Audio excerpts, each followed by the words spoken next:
in the States for a conference there, and I met a woman and her husband over an informal lunch. And we had a really extraordinary conversation, and at one point in the conversation she started sharing with me about the experience of shame.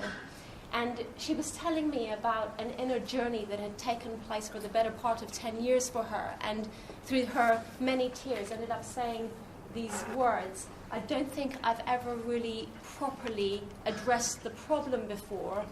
Maybe it didn't occur to me that there was a solution."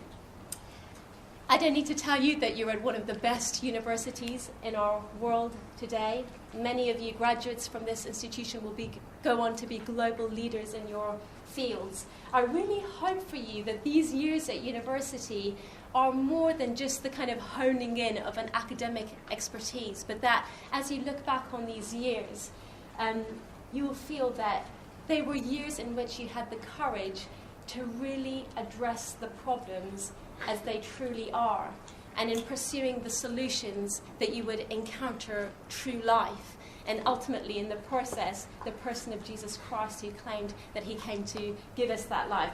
I wonder if that might sound like a very odd sentiment to you to start with. Let me come back round to it through a longer journey. I've been asked to speak to the title, "Can Evil Be Overcome?" I'm going to take no more than 15 minutes speaking to evil and suffering connectedly, so a lot will be left unsaid. I'm just going to raise 3 or 4 interconnected thoughts, and then I'll open the time up for questions. The first strand is this: what is the nature of evil? What is the nature of evil? When we're asking the question, can evil be overcome? Well, the obvious first step is, what is the nature of evil? I think it'd be true to say that the experience of evil, of suffering, is one of the universal experiences of humankind. The brokenness of the world and of our own lives, the suffering we experience and inflict, the deep suffering that can have the effect of making deep connections with one another. But how do we understand evil? What are we even talking about when we talk about evil? Albert Einstein famously said that if he was asked to address a problem on which his life depended, he'd spend 55 minutes really understanding the problem, what the heart of the issue was, and only 5 minutes solving it. How we define the problem of evil will, of course, determine how and whether it can be overcome. I found it really interesting that the different philosophies, ideologies, religions of this world think of the problem very differently. To even raise the question of evil, of an overarching absolute evil in the atheistic framework, is to break outside the boundaries of that philosophy. Richard Dawkins, probably the best known atheist in the world today, in his book River Out of Eden, writes this knockout, very often quoted sentence: "The universe that we observe has precisely the properties we should expect.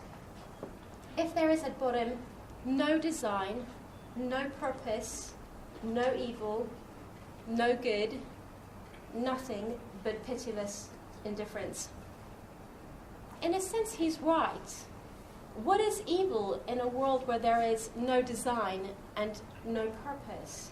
The best that we can come up with is that evil is whatever we decide it to be, or however each individual defines it for themselves. There's no objective evil, no overarching moral standard in a world where matter is king. And it's no surprise then, in societies that have triumphantly declared that God, the source of objective moral values, is dead, that you have story after story in the press of sexual hookups gone wrong with brutal deaths in the mix, horrific abuses of children by the people who were entrusted with their care, and what one person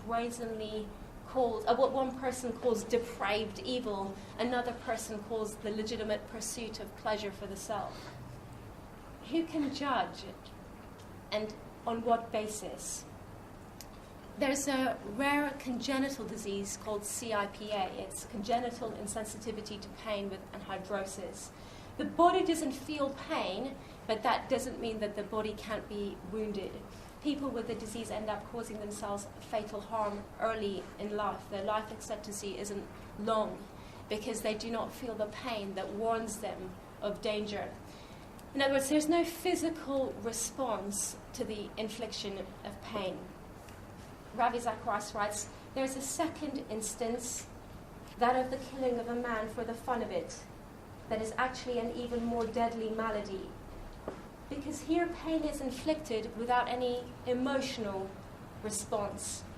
In a civilized society, it is expected that someone who inflicts pain should feel remorse and anguish over the deed.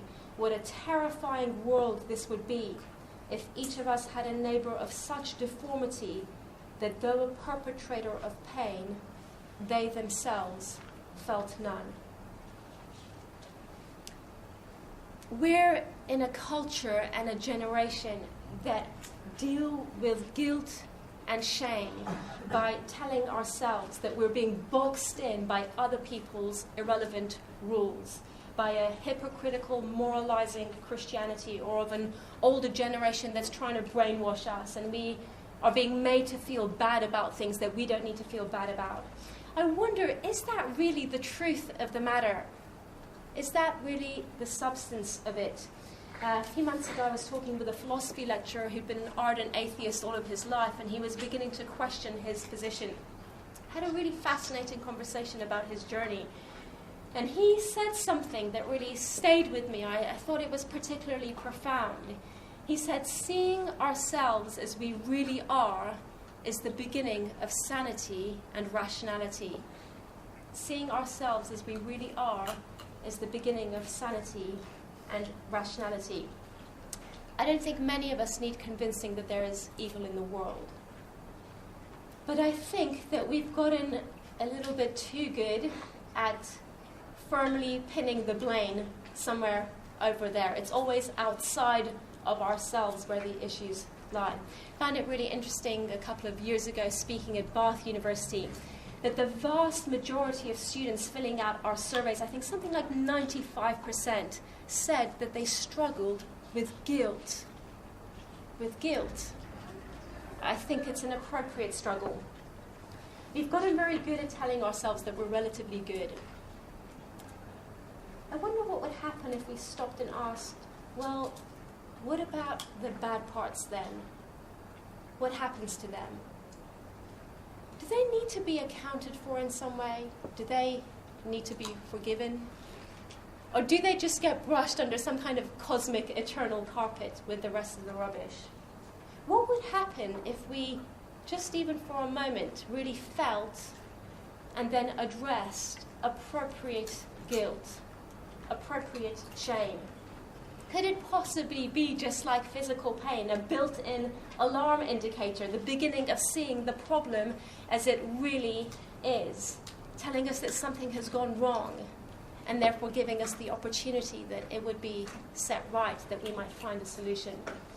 There's a second strand, and that is justice. I think there is in something of what it means to be truly and fully human, a longing for justice. Those who perpetrate injustice without any remorse have lost something of their humanity. Atheism tells us that there is no evil and that there will be no judgment.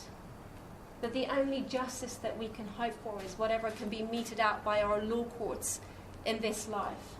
And you have cases like Jimmy Savile in his own lifetime, a legend, enjoying public praise and adoration, knighted, awarded an OBE, died a hero. 4,000 people flanked his funeral.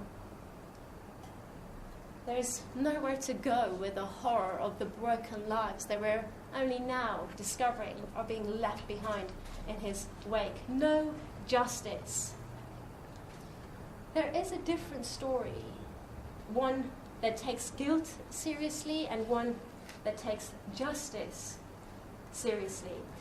The Bible tells us there will be a day of reckoning, that every single thing that has been done against you matters. It matters, and that it's been witnessed by a God who sees and cares. You can leave your cry for justice with him, because there will be a day of judgment.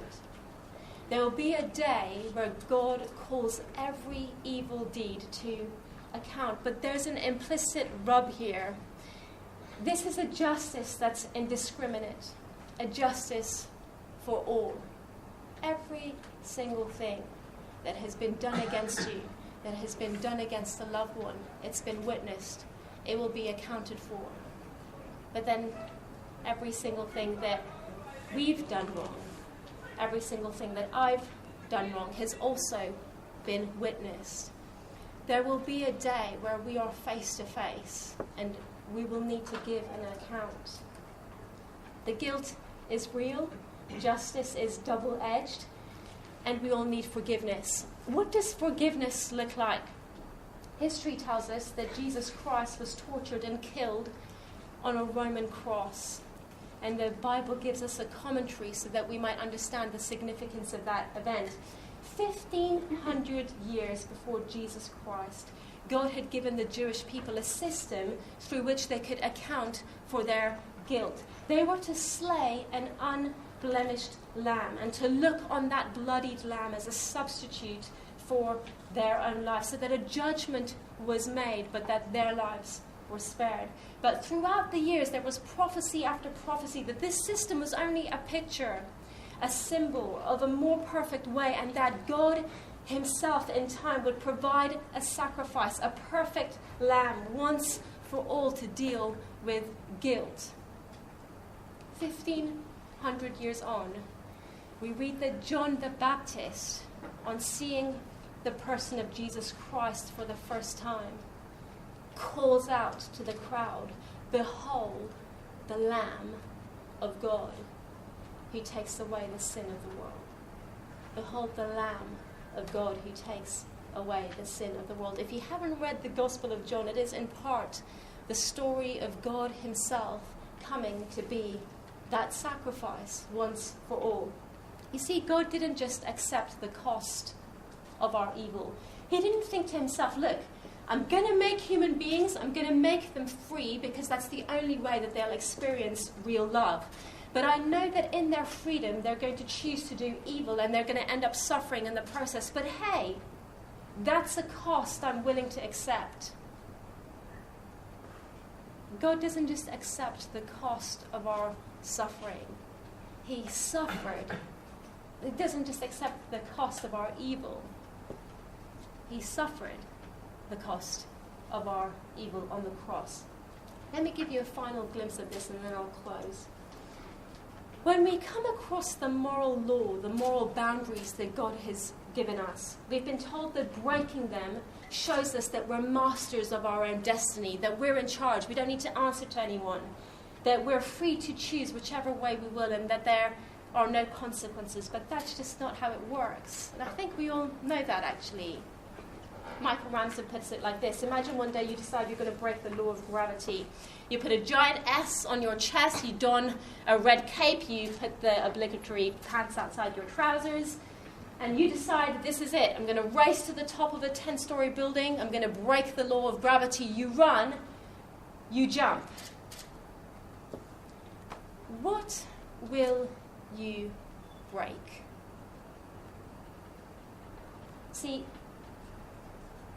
the Bible tells us we've turned our backs on God, tried to break his law, but broken ourselves instead whilst proving his law. Now we live in a broken world, and the Bible tells us this has broken the heart of God. And it was to restore that brokenness, to redeem what has been lost, to overcome evil, to set the world right again by reconciling us to God, that Jesus, God himself, came into this world, lived the perfect life, the life we ought to have lived. And on the night he was betrayed. I wonder if these words you've heard before take on a significance in their context. Took the bread, lifted it up and said, "This is my body broken for you." Broken for you. The justice of God, the judgment of God, the mercy of God, the love of God, the holiness of God, the forgiveness of God come together in the person of Jesus Christ on the cross. Can evil be overcome? Because of Jesus Christ, the answer to that question is yes. Suffering is not the final world. Evil will not triumph. There is hope for us because God offers us forgiveness without forgoing justice. And he reconciles us to himself. There's a lot more that could be said.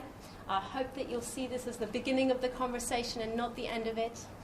I want to give you a chance to respond. We're going to take a minute's break and then I'll come back and do some Q&A with a couple of members from my team.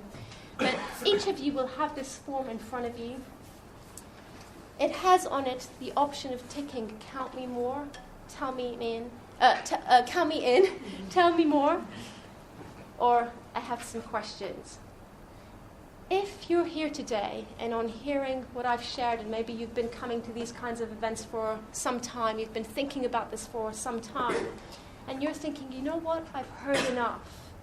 I've heard enough. I could grapple with this for the rest of my life, but actually today I want to make a commitment and say, I'm in.